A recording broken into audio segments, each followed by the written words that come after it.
عندي 25 سنة. دخلت كذا جامعة وعشت في كذا محافظة وقابلت شخصيات أشكال وألوان، بس الحقيقة هيفضل في واحد من ضمن اللي قابلتهم هو أكتر شخص أنا اتأثرت بيه واتعلمت منه. الشخص ده نصاب. طبعا ده اللي عرفته بعد كده، لكنه في البداية ما كانش باين عليه أبدا. خلينا نديله اسم مستعار وليكن محسن. محسن علمني حاجات كتير جدا عن البشر، وده لانه كان فعلا نصاب محترف. في يوم زميل تاني ليا في السكن قابلني على الباب اول ما دخلت وقال لي يلحق محسن اتصل عليك وشكله في مصيبه. فبحكم يعني انه شريكي في الغرفه وانا كنت اقرب واحد ليه في الشقه فاتصلت عليه، لقيته بيقول لي الحقني يا اسلام، انا كنت امبارح سهران في فرح وعملت مشكله مع ناس ودلوقتي في الحجز وعايزك تيجي تخرجني. المكان هنا كله مجرمين وحشرات وبهدلوني اخر بهدله. ومحسن اصلا كان بيبي فيس وباين عليه انه بالناس قوي يعني. فبسرعه نزلت ورحت على اسمه ودفعت له الكفاله اللي كانت وقتها مبلغ محترم. كنت سالف اغلبه من حد على قرشين كنت محوشهم على مصاريف الجامعه ودفعت له الكفاله. وطول الطريق واحنا مروحين عمال يشكر فيا ويحلف لي انه هيرجع لي المبلغ، وعمال يقسم ويحلف ويكرر لدرجه اني قلت له خلاص يا محسن والله مصدقك انك هترجعه، وفعلا كنت مصدقه. بعدها بكام يوم رجعت من الجامعه ما لقيتش محسن. فين محسن يا جماعه؟ محسن ساب السكن ولم هدومه ومشي، ومن وقتها وانا معرفش عنه حاجه. وده كان درس من ضمن الدروس اللي محسن علمها لي، اوعى تصدق اللي بيبالغ في التبرير. اللي يفضل يحلف لك انه صادق او انه بيحبك او انك مهم عنده ده غالبا كذاب، لان الصادق فعلا ما بيحتاجش يعافر عشان يظهر ده، افعاله هي اللي بتتكلم. الناس عاده بيحاولوا يستخدموا المبالغه في الكلام الحلو عشان يغطوا على الكذب بتاعهم. فلما حد يجي يقول لك ده انا خليك تكسب دهب من المشروع ده مكسبه مضمون والخساره مش وارده، ويفضل يلح ويكرر، فيا ريت تخلي بالك.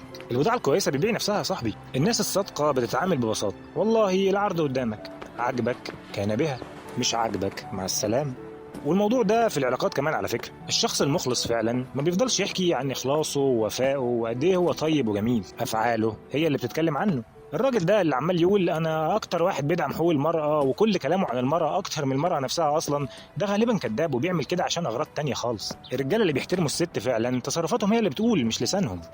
تعال بقى اعرفك ازاي محسن كان بيعرف اذا الشخص اللي قدامه كذاب ولا لا. محسن كان عنده طريقة مضمونة يقدر بيها يعرف ده. كان يخلي الشخص يتكلم وهو يعمل نفسه انه سرحان في حاجة او مش مركز، لكن مخه كان مركز وبيسجل كل كلمة. وبعد ما الشخص يخلص محسن كان بيعتذر منه انه ما انتبهش وبيطلب منه يعيد الكلام تاني. وفي المرة التانية محسن كان بيقارن بين الحكايتين ويشوف هل وقع حرف، هل نسي كلمة، هل نسي موقف. لو كانت القصة زي ما هي فالشخص ده غالبا صادق، اما لو كان في تغيير فالشخص ده كذاب. وده لان اللي متعود يكذب بيكون بيغير في الكلام حسب الموقف، لما يرجع يحكي الموقف تاني ما بيفتكرش كل اللي ألفه. وخد بالك لو انت على علاقه بحد وشفته بيكذب على حد تاني وبعدين يرجع يقول لك انا ما بكذبش عليك انت بالذات، ما تصدقوش. اللي بيكذب على حد هيجي يوم يكذب عليك فيه لما مصلحته تحكم. محسن كان دايما يفضل يحكي لي عن جده الباشا والقصور والملايين اللي كانوا بيمتلكوها، وعن اصله وفصله ونسبه، وقد ايه هم كانوا اغنياء جدا بس الزمن جه عليه. ودي كانت احدى اهم طرق النصب طبعا. اغلب النصابين حافظين نفس النغمه وبيكرروها عمال على بطال. فلما تلاقي شخص بيغني عليك زي كده اعرف انه بيحور. وده مش معناه ان مفيش حد كان غني وخسر فلوسه، بس خلينا منطقيين. يعني لو فعلا الشخص ده صادق في كلامه وما بيكذبش عليك وكان فعلا غني وخسر فلوسه، ايه اللي يخليك تروح تدخل معاه في مشروع وهو اصلا ما قدرش يحافظ على فلوسه وخسرها؟ ما هو لو كان نجح فعلا زي ما بيدعي كان حافظ على ثروته وما راحتش منه.